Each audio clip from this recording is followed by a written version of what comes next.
Chapter 3. The passage of time is a relative thing, and for elves a few years was but a moment similar to that of a man sitting twiddling his thumbs. The time for Valorian had been grueling and had changed many things, but most of all it had changed Valorian himself. A decade since the first true duel between Valorian and Tililam had gone by in a blink. The sporting duel had repeated many times, but with all things new, time gradually stole away the novelty in it. The contests were for a time, big entertainment for the elves of Cradle and even the smaller communities across Ilias. A filled balcony chanted a series of oohs and ahs as they watched the prowess of Tililam and Valorian matched against each other.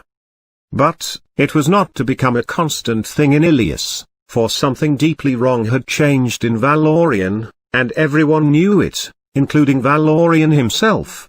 This awareness, however, did not offer him any solution, nor any comfort.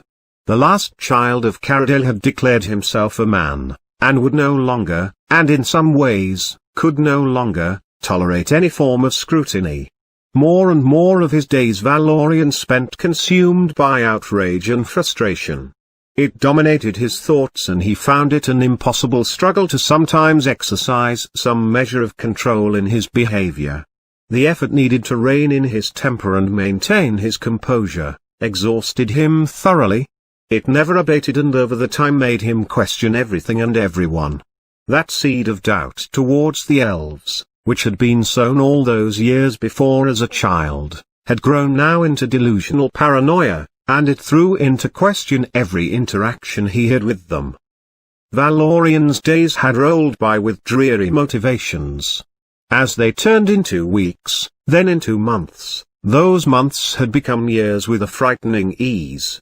Time ripped away each precious second of his life, and he could find no remedy to calm his unsettled rage towards everything. At night, he rationed the few remaining books by drawing paintings that depicted the many stories of unseen beauty and immense battles he had formerly read. By day, he hid in his quarters, or in Matlix's watchtower to avoid the hordes of elves. They now made a point to watch him when he would walk around the city. The elves looked at him so much more differently than they once had.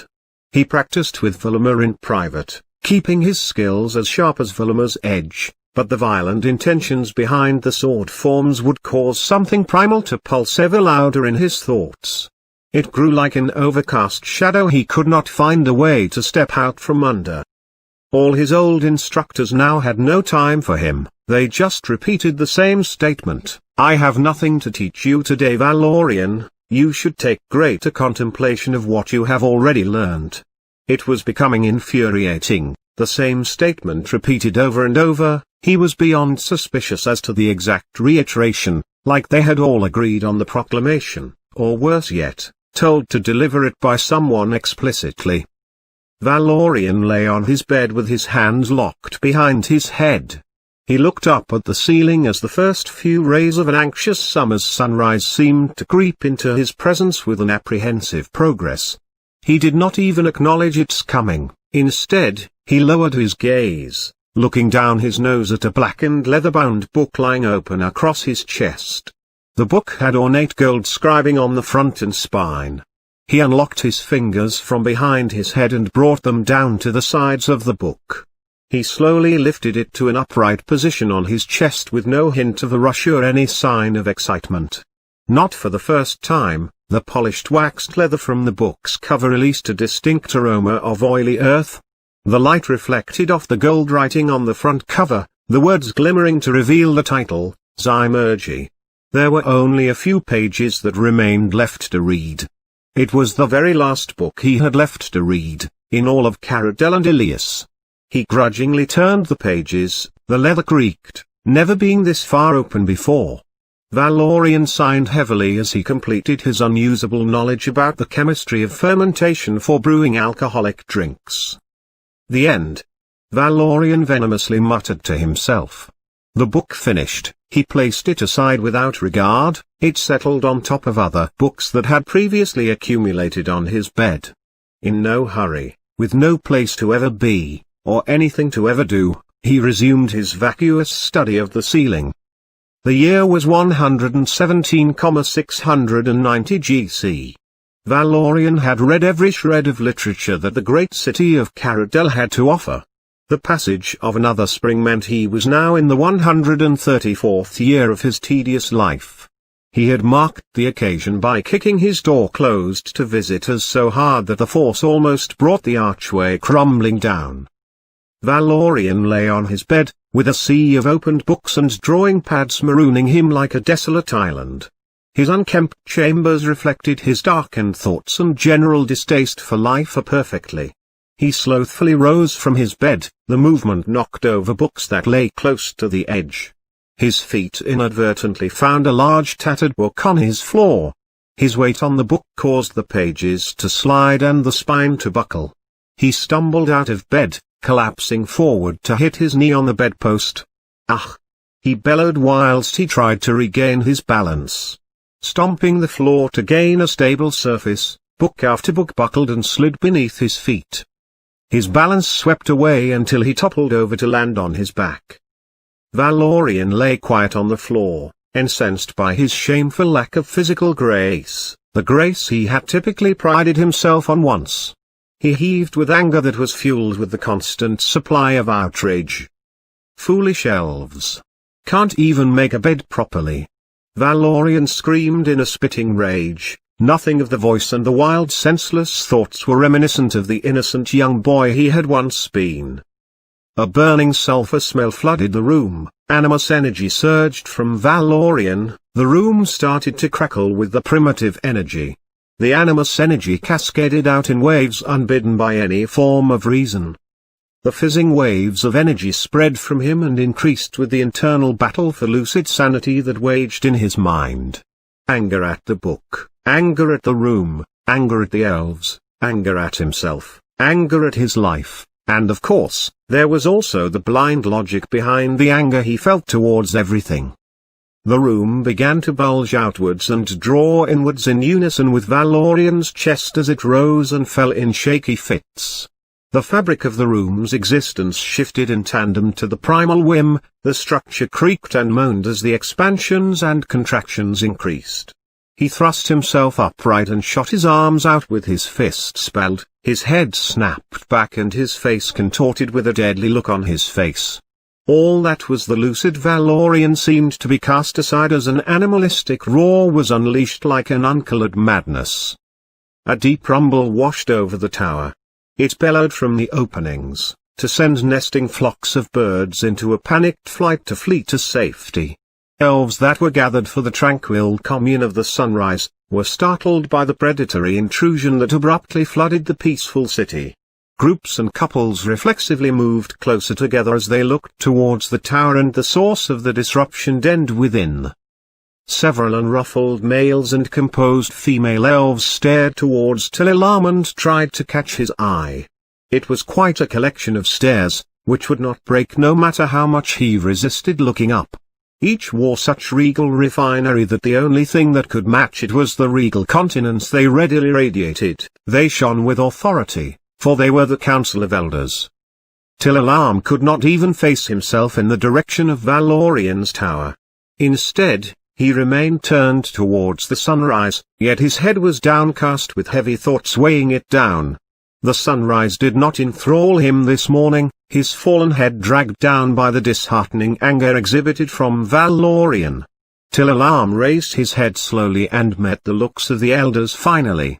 His expression inanimate and stern as he nodded his agreement to an unasked question.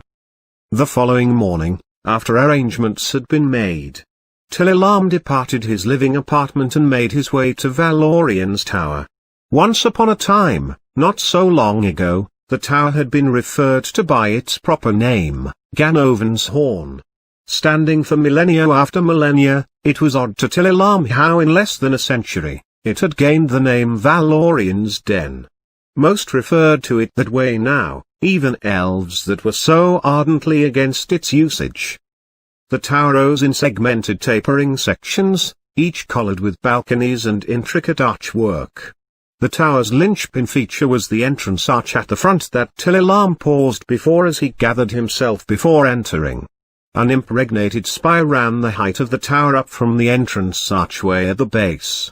Till-Alarm took a moment longer as he looked to the highest point. Valorian lived alone in the tower, with the former residents making the decision to move to larger elfin gatherings years before. The smooth-edged octahedral summit of the tower was where Valorian had chosen his chambers, and it was all the way up that he would need to go. Till-Alarm entered into the tower's lobby to a bewildering silence that shrouded the structure.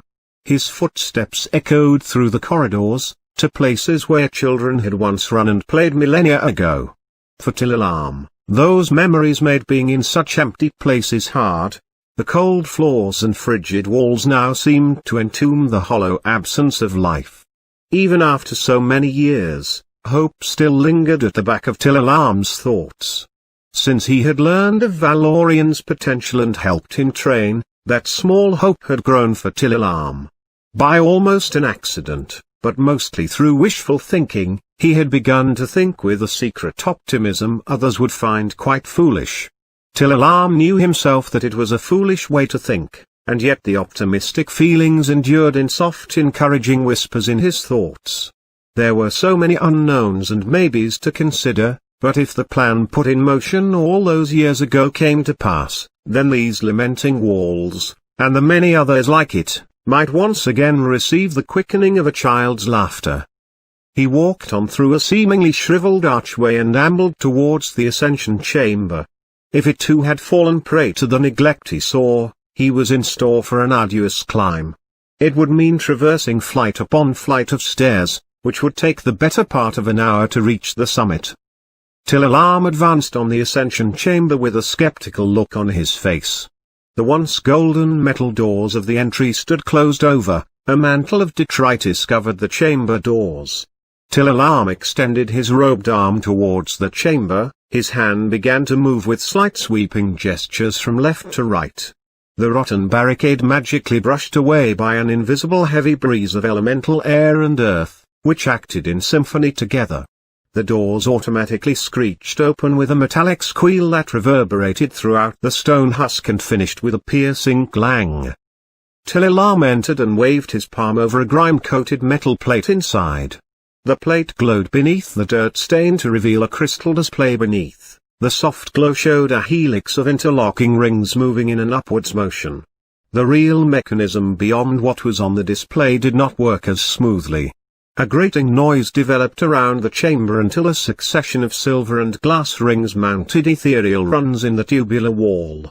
The chamber climbed rapidly to stop at the highest level. There was no evidence that any had used the Ascension Chamber in many years, as a cloud of dust swept from the parting doors like breaking the seal of a crypt. Till-Alarm's eyes darted from sight to sight.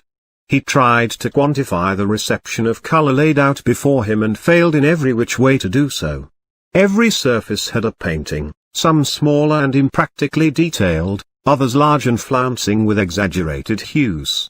A heavily laden odor of burnt sulfur animus was soaked into some of the paintings, with the freshly cut grass fragrance of anima laced into the others. As Till-Alarm strolled through the corridors, the number of paintings increased, until they were stacked high like a storage warehouse. He threaded his way through the stacks, taking the straightest path he could find towards Valorian's living quarters. Till-Alarm looked at each painting as he passed. It was an odd selection of paintings to place with each other. Some portrayed spiritually uplifting beauty, whilst others depicted grotesque scenes of complete barbarity. On more than one occasion, he saw sketches hung unevenly, with what looked like feral tears and slashes made against them, the attacks made with such ferocity that the walls behind them held a testimony of scars. He reached the stairs and climbed the darkened staircase to Valorian's accommodation. As he drew closer to Valorian's door, he saw one of the double oak doors partially unhinged, the bottom half of the door smashed outwards. "Valorian? May I speak with you?" Till-Alarm called as he dipped his head down to peek through the broken half of the door. "I'm sure you already know, but it's Till-Alarm. I've come to seek you for an audience with the elders." He closed his eyes, with a brief moment of vexed concentration to confirm what he already knew, that Valorian was blocking all elfin senses in the tower. Till-Alarm knocked the undamaged half of the door to entice a reply, but only coaxed out an uncomfortable silence after the sound faded unanswered. The echo from his effort seemed to flee back down the corridor behind him in a frantically scampered escape. Till-Alarm extended his arms before him and made gentle massaging movements with his hands. He coerced the forces of air and earth to combine in the right proportions with a hint of fire to lift the broken doors aside. The doors rose from the ground. A vacant dry thud sounded like the entire tower had crumbled as they thumped against the inner archway stonework. A dusty squall moved out from the settling doors to sweep into the desolate darkness of the room and fade from his sight. Till-Alarm stepped in. Each step matched with a tentative search to either side for any sign of Valorian. Half-buried lighting orbs flickered with violent misuse and hid numerous nooks and crannies from plain sight. Till-Alarm attuned his vision to the situation, developing the obscurities in his visualized mental picture. He was sure that something like the figure of a man lay slumped against the wall. Till-Alarm immediately brought his hand up to generate a magical glow of light towards the figure. The light showed nothing but the floor merging with the wall. The once slumped figure no longer there. The distinctive ring of Valorian's transcendent sword Voluma filled the air. Till-Alarm cautiously raised his chin as the feel of cold warmth from the flat of Voluma's blade touched the skin of his neck. Till-Alarm, we're going to have to work on your speed for the next contest, Valorian said, steadily removing Voluma from Till-Alarm's throat. Valorian looked down at his hand and then the transcendent sword. He shook his head, to then cast Voluma to the floor in horror. The sword clanged loudly as the flat of the blade and the hilt struck hard stone. Sorry. I shouldn't have done that. Forgive me, Master. I was just showing off. I wouldn't have hurt you, he said urgently as he stepped forward with his hand outstretched in affection towards Till-Alarm. Without provocation, Valorian rapidly retracted his arm and immediately took several steps backwards, locking his forearms behind his back. Of course you wouldn't, Valorian, Till-Alarm replied whilst slowly facing Valorian. He raised his arm and shone the luminescence from his palm upon Valorian. You look, he paused as he looked him up and down. How about we get you cleaned up then? Eh? Valorian stood bare-chested with a matted beard, his hair draped from side to side as he fidgeted under Till-Alarm's scrutiny. Valorian's arms and chest were stained with various tints of blood, from some old to some new. Valorian stopped fidgeting and fixed Till-Alarm with a manic stare. Why have you come, my old master? Do you wish to finally show me up, to finally beat me at something? Valorian started to strut around the rubble on the floor. What is it you want to put me down for now? His voice boomed directly at Till-Alarm. This is my tower. My place of work. He shouted. I bring into existence great works of art. Who are you to say how I should live? Valorian berated Till-Alarm. The chamber shuddered with the venom in his voice and the thunderous power at his command. I am here as your friend, Till-Alarm said in a gentle yet authoritarian tone. Valorian's eyes softened, as he looked once again at his friend. He lowered his head, unable to look at Till-Alarm. Forgive me, I have become a fool, he said as he started to strike his head repeatedly. Till-Alarm closed the gap between them instantly. He seized Valorian's arms to prevent him from inflicting further harm on himself. Let us see about getting you more presentable and then we can go see the elders. They have much they wish to discuss with you, Till-Alarm said as Valorian limply nodded his approval. Valorian stepped from the doorway of the tower, his hair was cropped back and his beard trimmed. He stood dressed in a long black hooded robe over dark trousers and tunic, which exemplified his cremated spirit to an awaiting crowd of onlookers. Valorian assumed they had all gathered to see the animal throw a tantrum for their amusement, for which Valorian intended to deny them any such entertainment. Valorian paused at the top step to raise his hood over his head before descending. He had no need to attune his anima to the environment around him, No need to let it suffuse his awareness with the ambience. With Valorian's deep-rooted anger and paranoia came an innate focus. Valorian and the surrounding environment felt like one and the same thing, his animo energy interwoven so utterly with the ambience that he could feel the tiny adjustments of Till-Alarm's weight. Valorian sensed Till-Alarm's uneven posture that pressed down upon the dust-covered slab beneath. It felt like he was holding Till-Alarm in the palm of his hand. He could tell that Till-Alarm was placing more weight onto his foot closer to Valorian. The combative position yielded a suspicious thought that burrowed deep into Valorian's heart. It exhumed a bitter pang of betrayal towards Till-Alarm for assuming such a defensive stance. Valorian descended the steps with Till-Alarm keeping pace like a meticulous warden. The air was thick with the scent of the crowd's fear that added to the flutter of heartbeats he heard, which all beat together like a concert of panic. At the bottom of the steps, an aviation craft waited in place for their use. A soft hum came from the redwood carriage as light skipped across the gold leaf and vine decoration along the sides. 2 white stallions with red plumes and red leather tack appeared to be at the front. Valorian's anima immediately sensed that they were just optical illusions generated by the craft for nostalgic reasons and which served no other function but aesthetics. Whilst the craft was within the confines of the barrier, it could climb in altitude to the height of the watchtower, pulled and pushed by forces between the watchtower and the ground. Valorian opened the door to the carriage by delicately hooking a large ethereal claw of animus around the latch. A low deep growl resonated in the air. Since his anger had taken hold of him, the smallest things proved to be the hardest. Every time he tried to interact telekinetically with the environment around him, his animus came in the form of large powerful claws slashing or ripping, giant paws crushing or hammering, colossal jaws devouring, fangs impaling, and all with overwhelming force. It was a part of him, and he could control it, but he frequently found himself too exhausted for the effort. More and more he found ways to justify rather than prevent, but he knew that the slightest loosening of restraint here would see him unchain destruction upon the immediate area and possibly further. Valorian pleaded with himself to maintain his control. He never wanted to be the source of such a monstrosity.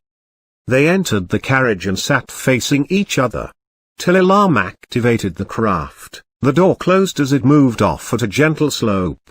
The horses appeared to pull the carriage skyward over Cradle towards the monolithic Leasis Tower and the council chambers.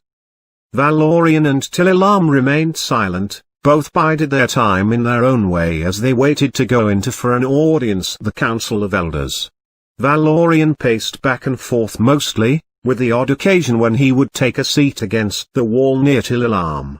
The patient elf sat silent, with only the occasional look out the window. "This is taking too long," Valorian blurted out abruptly. He stopped mid-stride to point towards the entrance to the main assembly room. "Why don't they talk before they summon me here? If they want me to leave and go beyond these lands, I will. They don't need to have a meeting about it." Valorian commented in frustration, to then crash all his annoyance into a chair beside him as he dropped down on top of it to sit yet again. Valorian slumped forward and placed his head in his hands as Till-Alarm took a deep, patient breath. Till-Alarm seemed to re-inflate his patience with the long and deep inhale. Valorian fired a chilling look towards the doors every now and again, but something about the large lavishly polished metal plaques calmed him. Inlaid with decoration that depicted the peaceful fellowship between people, it was hard to find much reason to have any anger or hate. The heavy doors began to glide slowly open and in that moment it seemed like his anger was to be released. Valorian sprang to his feet and instantly moved to meet the parting doors with a challenging swagger. Valorian forcefully pulled the doors open. 2 unseen elves plummeted through the gap from Valorian's jolting force as they had attempted to marshal some control over the doors. One regained his footing, but the other tumbled to the ground near Till-Alarm's feet, who had moved in a blink of an eye to react. Till-Alarm absently offered the startled elf his aid. but he maintained a fixated stare at Valorian's back as he barged into the midst of a now alarmed collection of elder elves. A suspenseful feeling filled the assembly hall, despite the grandeur of the circular hall attempting to lift the tension away. The high white polished walls smoothly curved around, with warm rounded colors of light beaming through the large tall stained windows. The hall seemed to be full of light, with radiance pulled into the hall from glass that was of no ordinary kind. The tall pristine windows bordered by finely inlaid crystals managed to generate radiant anthelia around them that made it look majestic. Valorian did not pause to look. The design of the hall was intended as a visual discovery that always drew an eye's focus upwards. A keen eye would have their vision pulled up along the walls, to sweep over the stained windows and radiant crystals to find themselves wrapped up in the spectacle of an intricate mosaic-stained glassed dome. It was there that they would find themselves falling endlessly through the clear crystal pupil in the center of the dome. The watchtower Messis, Matlix's home, hung in the central view of the sky, like a dazzling star still visible even in the light of day. Valorian denied any hint of splendor in the hall, his focus on the elves inside as he looked around, openly scrutinizing them all in turn. Valorian's ferocious gaze searched around the hall. He sought out any with some complaint that he could challenge. "The pet has come, just as he has been summoned," Valorian announced. He drank in the attention. At least he would not be bored today. "Tell me plainly the point to this assembly. If I am quick, I'll be able to find a good spot to spend the night in the Outlands. That is the point of this, is it not? To regain the dull tedium you have had for millennia. Before I became such an inconvenience to you all. Valorian, be at peace. We are here to help you," Till-Alarm advised with a smoothed reassurance. "Help? You offer help now, do you? When I am beyond any such thing you come to my rescue, almighty Till-Alarm." Valorian spat out his words, even as he spun on his heel to face Till-Alarm, who entered the hall closely behind him. "Master Valorian," an elf said as he stepped forward. He was dressed in forest lacquered darkened armor and showed no hesitation as he addressed Valorian. The elf stood confidently, his breastplate covered a strong proud chest. He had a full face-guarded helmet tucked under his left arm, his left hand resting on a sword at his side, the sword sheathed and covered in a similar camouflage. Valorian assessed him with a warrior's eye. All the years of training and conditioning keyed his thoughts to make the evaluations and judgments on his ability and intentions. Valorian could tell almost instantly that the elf was a talented warrior, but seen also that he had no other intention but to keep the peace. "My name is Follis. I was with your mother when she died," Follis said, his words true and precise, with an indelible solemn directness. He spoke like a master archer hunting with barbed arrows. His aim was unmovable once struck. Valorian was filled with a sudden lucid calm. His anger abated quickly under the steady beat of Follis's heart. He had never heard those words together before, but they held some manner of spell over him. It snatched Valorian's temper from him unexpectedly. For so many years, Valorian had been forced to live with only scraps of information about his mother. Despite the constant asking, he never received any answers. It was the same as the issue of the identity of the Furious Blades. The truth, so long withheld, had become an emotionless idea of an ideal, which left him to a panging absence of something he never knew how to miss. Now faced with Follis, Valorian found himself disarmed of his anger and rendered speechless. Valorian's posture visibly wilted, his imposing presence diminished, like the onset of quiet after a storm. The room assumed a more cordial feel. "You knew my mother?"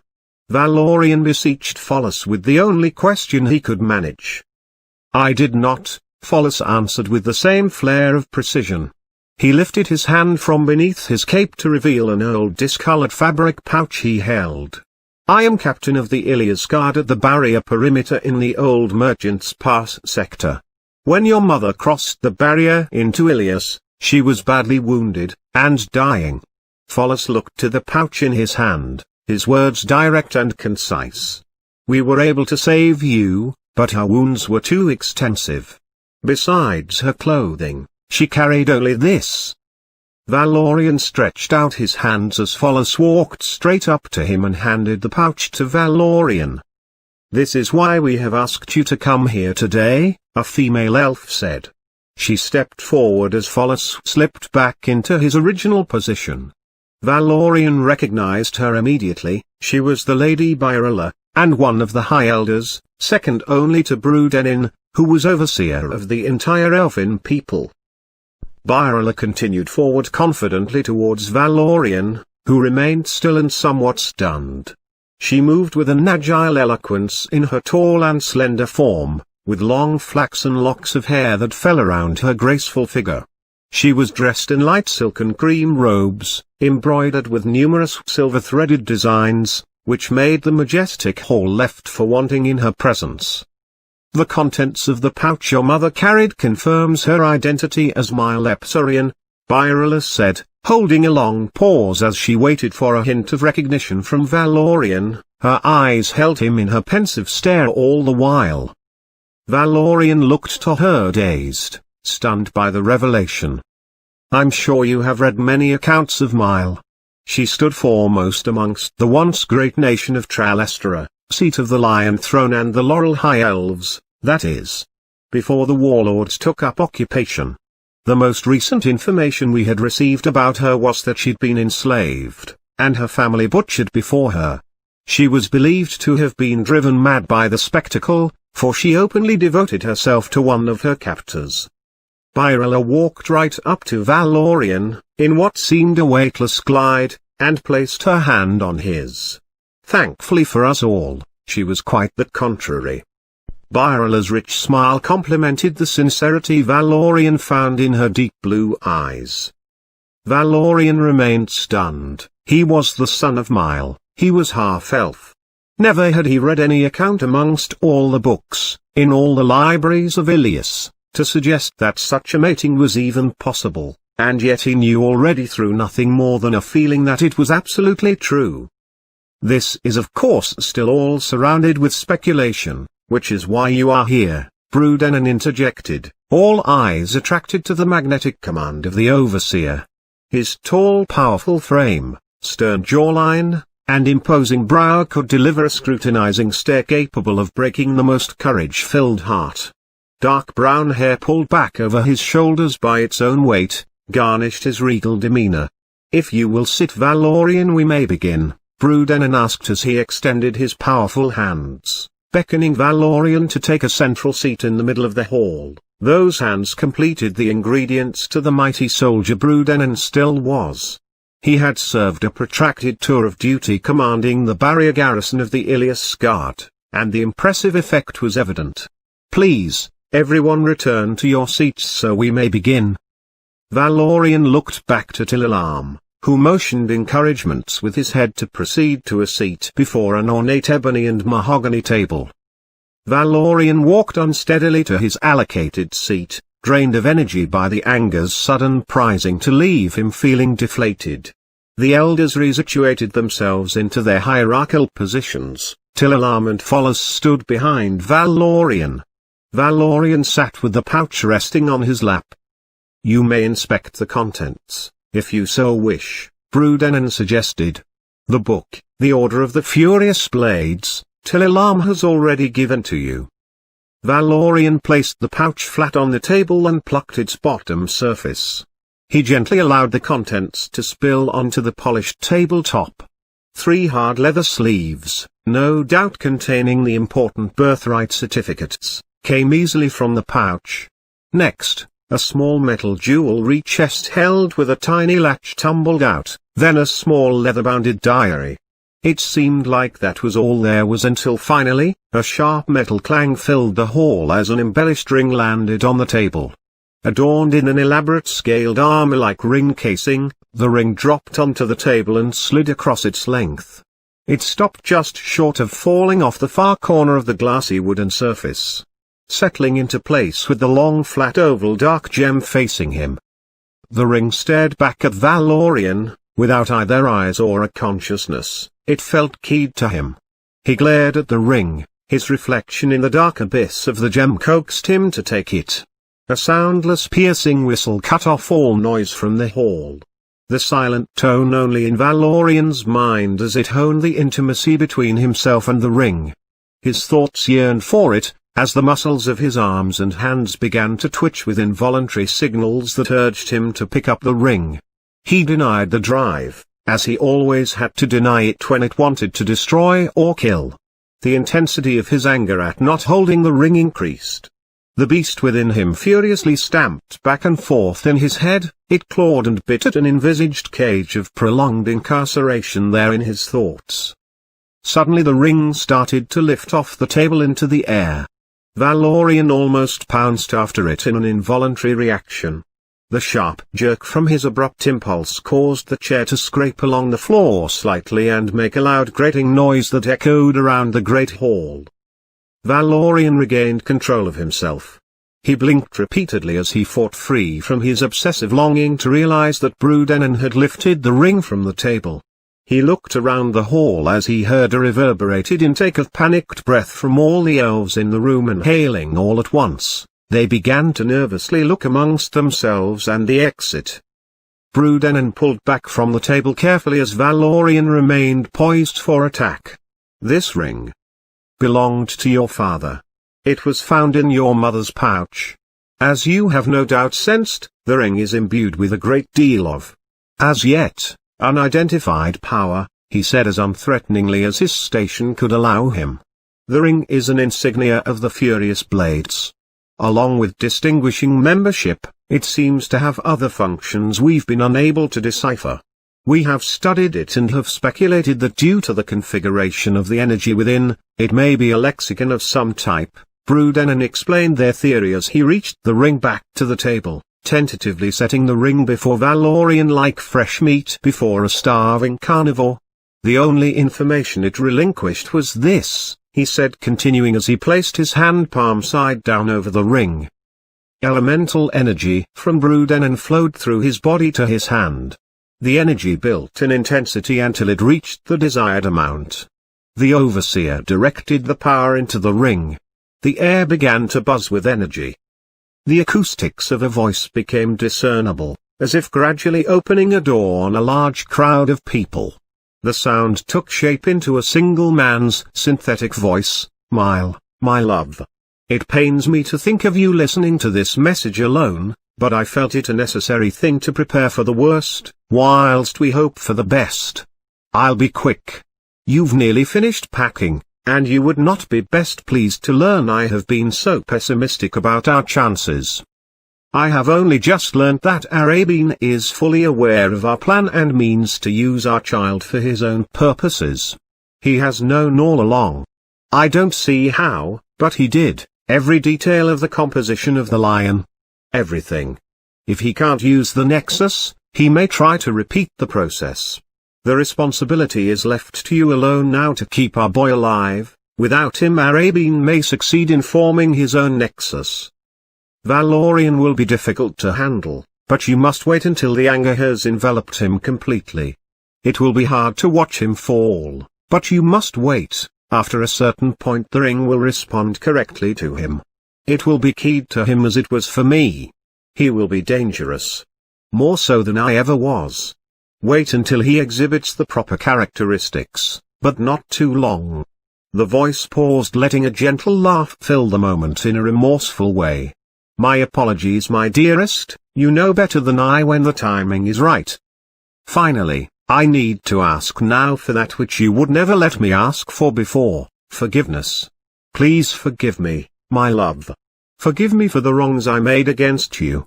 Forgive me the times that I was not there for you when I should have been, and that I will not be with you through the coming years. You returned to me my life and my being when I was so utterly lost. I am forever yours. Speak well of me to the boy and tell him of what I became and not how I was. Goodbye, my dearest bride. Please know that my love for you has, and always will be, true." The voice in the message, along with the background fizz of elemental energy, was suddenly whisked away to leave only a fleeting hiss in its wake.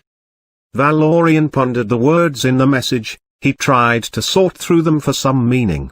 He lifted out things he knew nothing of and tried to apply understanding to terms he had no context to even unravel. We have waited as you have grown, unsure as to the manifestation of the signs your father and your mother indicated. An account is also written in the journal about what they did. This plan your father spoke of. Brudenen's voice tapered off to Valorian's ears. Valorian's thoughts elsewhere in that moment. Yes.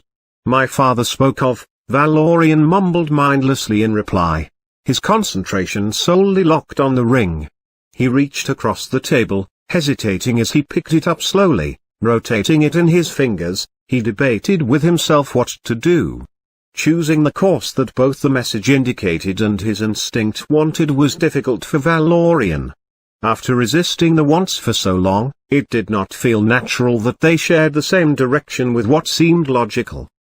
Valorian slowly slipped the ring onto his finger. The spectators inhaled nervously as they pensively watched. Some, including Valorian himself, half expected both Valorian and the ring to burst into flames at any second. Nothing happened, and the moments continued to pass by, with the entire assembly silent as they looked on. Valorian held his hand before him motionless and with nothing happening for quite some time. Can you feel anything from the ring? Brudenen inquired, puncturing the silence of the hall. Valorian realized that he had been blocking his mind so completely that he could not even sense the ring as it tried to link with his anima. He singled out the ring's magical aura and felt for the complementary anima energy already in the ring. It made an attempt to cross the threshold of his mind. He lessened the anima wards around his mind bit by bit, his guard lowered slowly so he might have a chance to regain it. The room held some manner of pressed hush of anticipation that grew the longer nothing happened.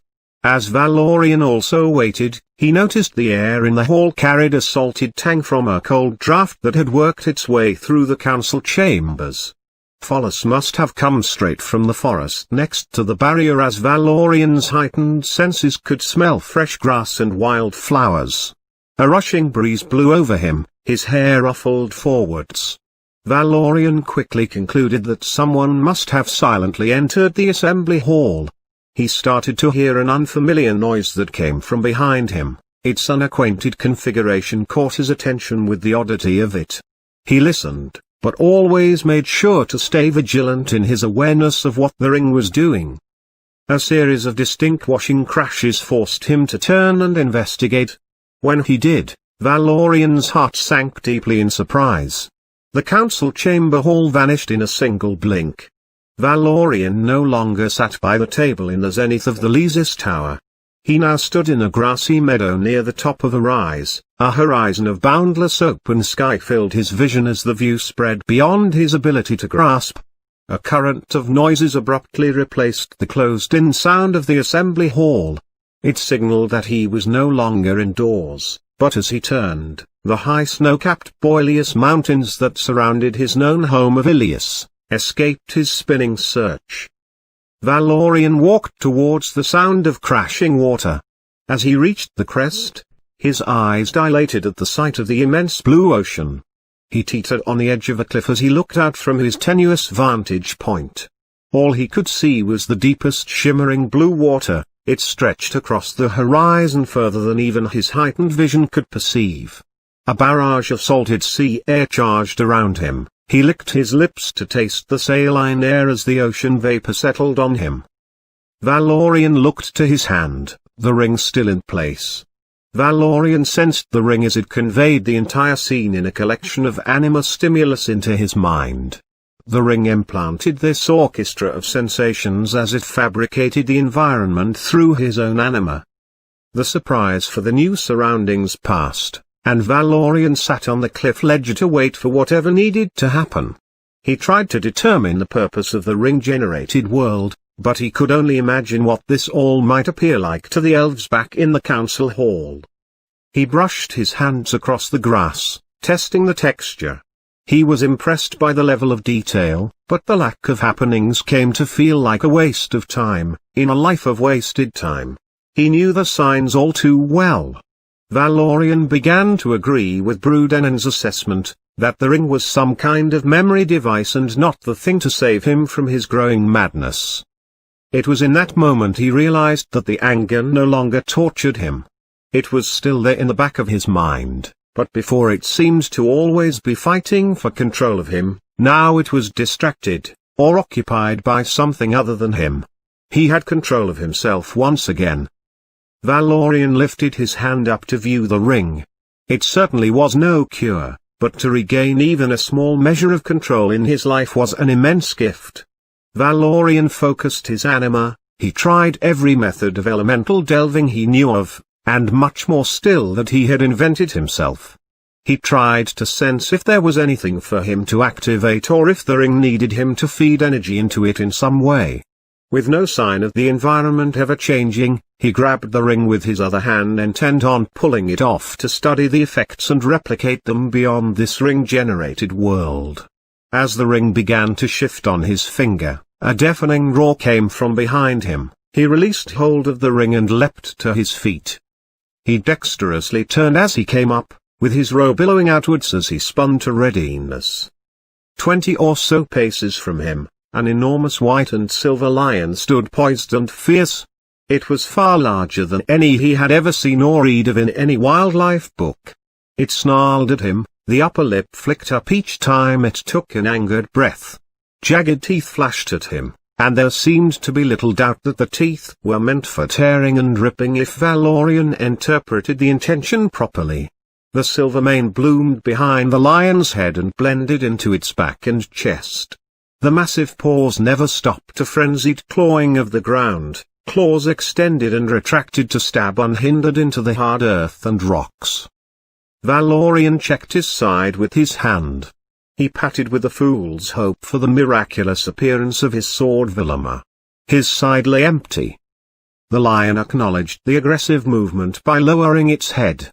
It delivered a maddened roar as it crouched, the front paws forcefully gripped the ground.